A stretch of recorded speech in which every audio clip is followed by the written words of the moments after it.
Jangan lupa subscribe, like, share, dan komen. Mikmanto Idaman Channel. Sambil angkat.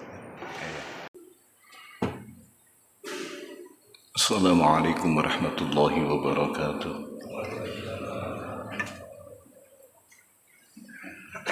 Allah.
Alhamdulillah alladzi arsala rasulahu bil huda wa dinil haqq liyudhhirahu 'ala ad-dini kullihi wa kafa billahi shahida.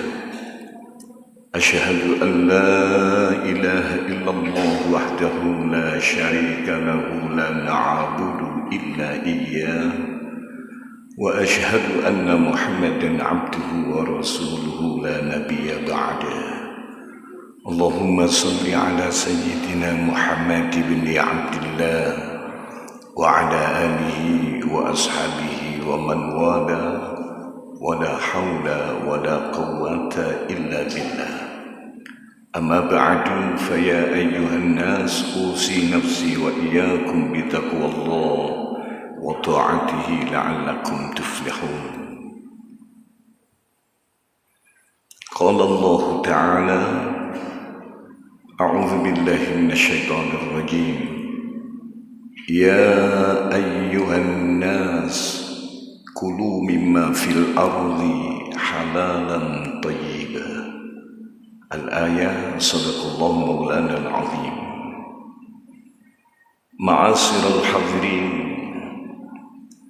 jamaah salat Jumat yang dimuliakan Allah Subhanahu wa Ta'ala. Syukur alhamdulillahi rabbil alamin. Pada kesempatan siang ini Allah takdirkan kita bisa menyempatkan sejenak waktu melangkahkan kaki hadir di Masjid Al-Ikhlas dalam rangka bersama-sama menegakkan satu kewajiban ibadah pada hari Jumat yang dikemas dalam satu prosesi, dalam satu syariat sholat Jumat. Mudah-mudahan keniatan kita, langkah demi langkah kaki kita yang didorong dengan keimanan kepada Allah selalu diterima sebagai amal baik dunia hatta akhirah. Amin ya rabbal alamin. Jamaah Jumat rahimakumullah. Di dalam Al-Quran Allah menyebutkan tentang kriteria soleh sebagaimana yang sering kita panjatkan dalam setiap kita berdoa. Ya Allah, jadikanlah anak-anak kami anak yang soleh solihah. Bahkan itu dituntunkan oleh baginda Nabiullah Ibrahim alaihissalam. Satu doa yang begitu tinggi nilainya, supaya diberikan oleh Allah keturunan yang soleh. Rabbi habli minas sholihin. Melalui mimbar yang sangat berkah siang ini, saya ingin menyampaikan beberapa kriteria yang disebut di dalam Al-Quran untuk mencapai titel soleh atau solihah. Yang pertama,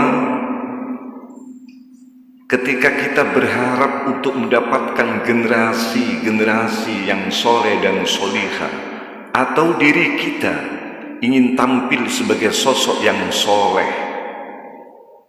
maka yang harus kita utamakan, satu, cari makanan, minuman, atau pakaian yang halal. Ini syarat utama. Disebutkan di dalam Al-Quran, ya ayyuhan nas kulu mimma fil ardi halalan tayyiban. Wahai manusia, makan dan minumlah apa yang sudah disiapkan oleh Allah, rizki di muka bumi ini yang halal. Maka thayyib, kalau yang kita konsumsi halal, yang kita minum halal, yang kita pakai dalam seluruh aktivitas hidup kita halal, kata Allah thayyib, maka kita akan diberikan oleh Allah sifat yang baik. Thayyib di sini mempunyai kandungan makna sehat. Sehat. Jadi ini bukan hanya sekedar resep dokter. Kalau memang kita ingin sehat, cari makan minum yang halal. Al-Quran sudah memberikan petunjuknya lebih dulu. Siapapun itu, dimanapun kita berada, cari makanan, minuman yang sudah disediakan oleh Allah di muka bumi ini, yang halal, thayyib, kula jenengan akan menjadi sehat. Ini yang pertama disebut sifat baik menurut Al-Quran, thayyib. Jadi kalau ada orang yang sifat kondisinya baik, sehat, itu thayyib.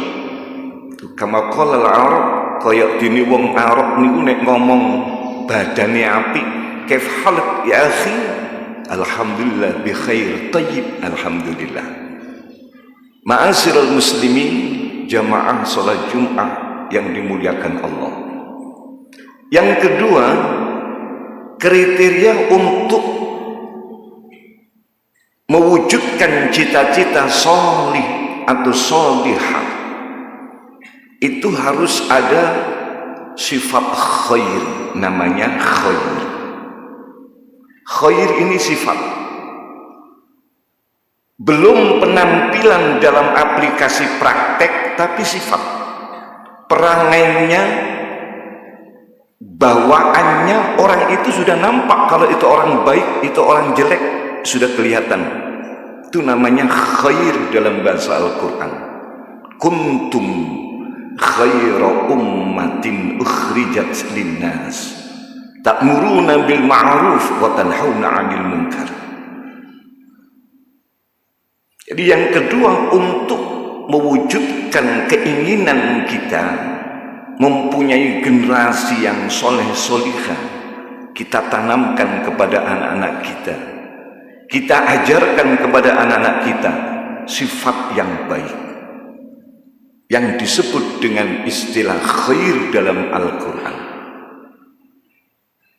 Kalau di muka bumi ini ada orang yang paling dermawan, nuwun sewu, maka orang Islamlah yang paling dermawan.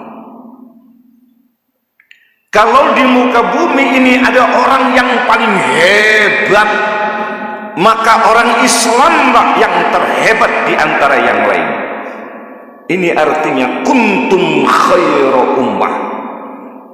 Kula sok panjenengan sedaya yang walaupun seperti ini bentuknya, kualitasnya koyok ngeten iki, tapi Allah menobatkan kita sebagai umat Rasulullah sebagai umat yang terbaik.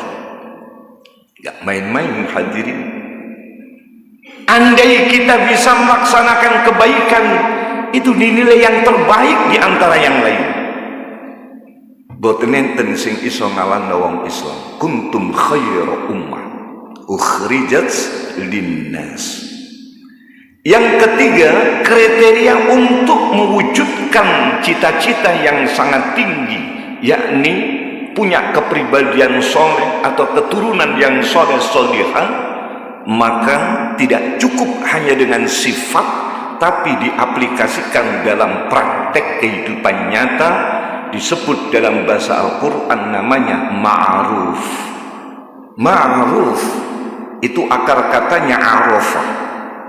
Kita sudah tahu bahwa orang itu tidak cukup sifatnya yang baik, tapi sudah dipraktekkan dalam sebuah kenyataan. Qaulun ma'rufun khairun min shadaqah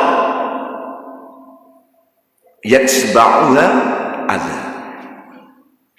Kula so panjenengan saya saged matur ingkang sae, bisa berbicara yang lentur, lunak, didengar orang enak, itu jauh lebih baik daripada kita mampu keluarkan sedekah tapi dibarengkan dengan menyakiti perasaan orang yang menerima sedekah.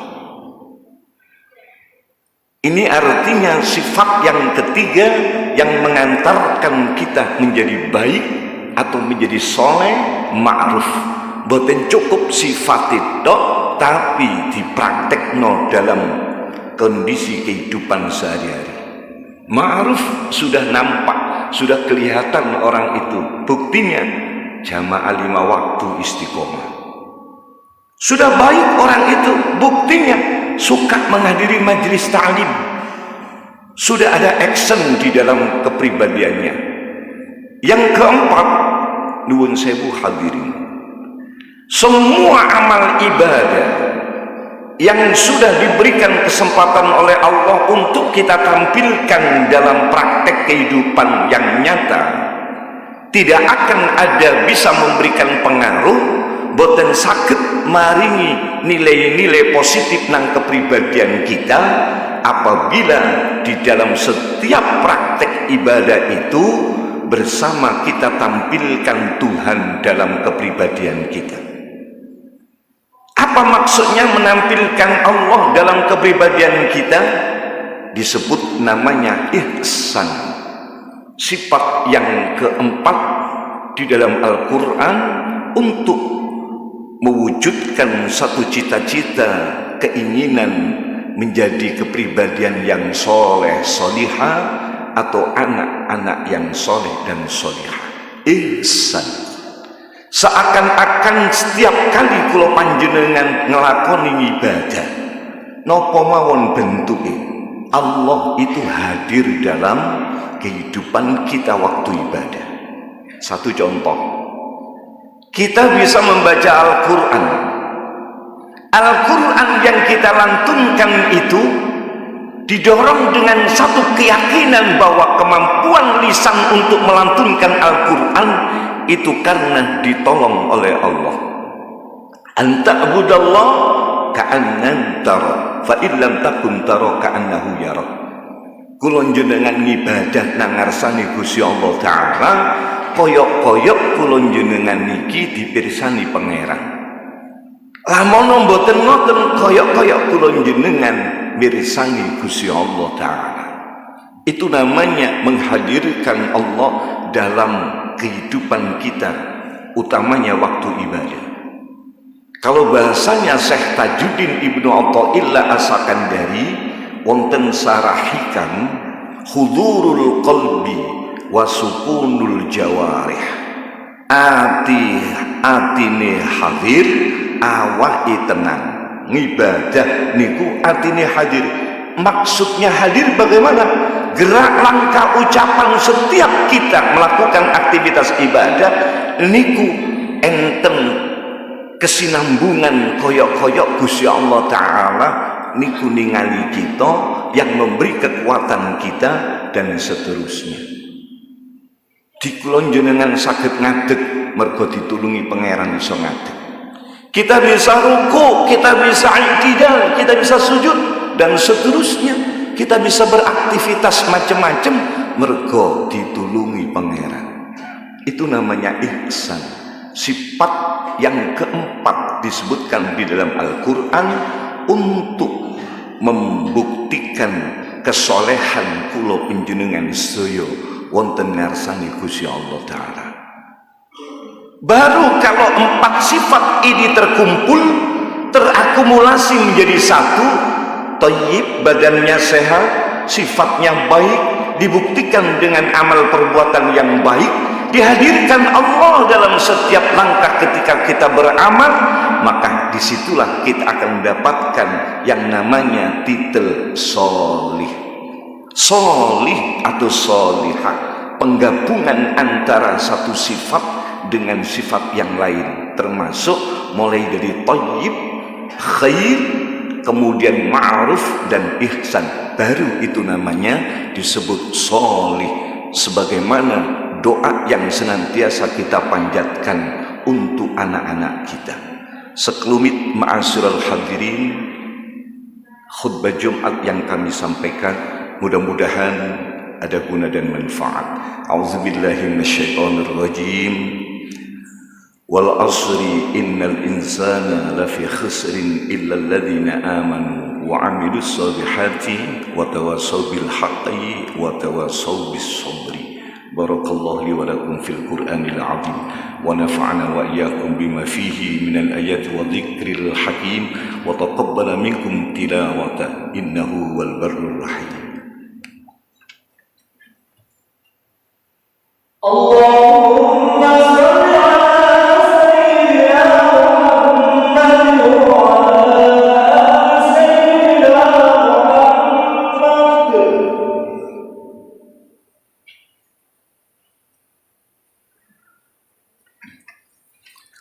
Alhamdulillah, Alhamdulillah hamdan katsiran kama amar.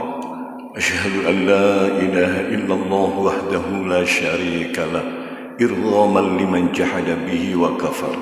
Wa asyhadu anna Muhammadan abduhu wa rasuluh, sayyidul khalaiqi wal bashar. Allahumma salli ala sayyidina Muhammadin al-mukhtar wa alihi al-athhar wa ashabihi al-akhyar adada ni'amillahi wa ifdali. أما بعد فيا أيها الناس أوصي نفسي وإياكم بتقوى الله وطاعته لعلكم تفلحون كما قال تعالى أعوذ بالله من الشيطان الرجيم يا أيها الذين آمنوا اتقوا الله حق تقاته ولا تموتن إلا وأنتم مسلمون وقال عز من قائل إن الله وملائكته يصلون على النبي يا أيها الذين آمنوا صلوا عليه وسلموا تسليما اللهم صل على محمد وعلى آل محمد كما صليت على إبراهيم وعلى آل إبراهيم وبارك على محمد وعلى آل محمد كما باركت على إبراهيم وعلى آل إبراهيم في العالمين إنك حميد مجيد اللهم اغفر للمؤمنين والمؤمنات والمسلمين والمسلمات الأحياء منهم والأموات إنك مجيب الدعوات وقاضي الحاجات وغفر الذنوب والخطيئات يا أرحم الراحمين اللهم ارحم أمة سيدنا محمد اللهم صلح أمة سيدنا محمد اللهم جرور أمة سيدنا محمد اللهم فرج عن أمة سيدنا محمد اللهم سلم أمة سيدنا محمد سلمنا من آفات الدنيا وعذاب الآخرة وفتنتهما إنك على كل شيء قدير ربنا تقبل منا إنك أنت السميع العليم وتب علينا يا مولانا إنك أنت التواب الرحيم ربنا آتنا في الدنيا حسنة وفي الآخرة حسنة وقنا عذاب النار والحمد لله رب العالمين عباد الله إن الله يأمركم بالعدل والإحسان وإيتاء ذي القربى وينهى عن الفحشاء والمنكر والبغي يعظكم لعلكم تذكرون واسألوه من فضله يؤتكم ولذكر الله أكبر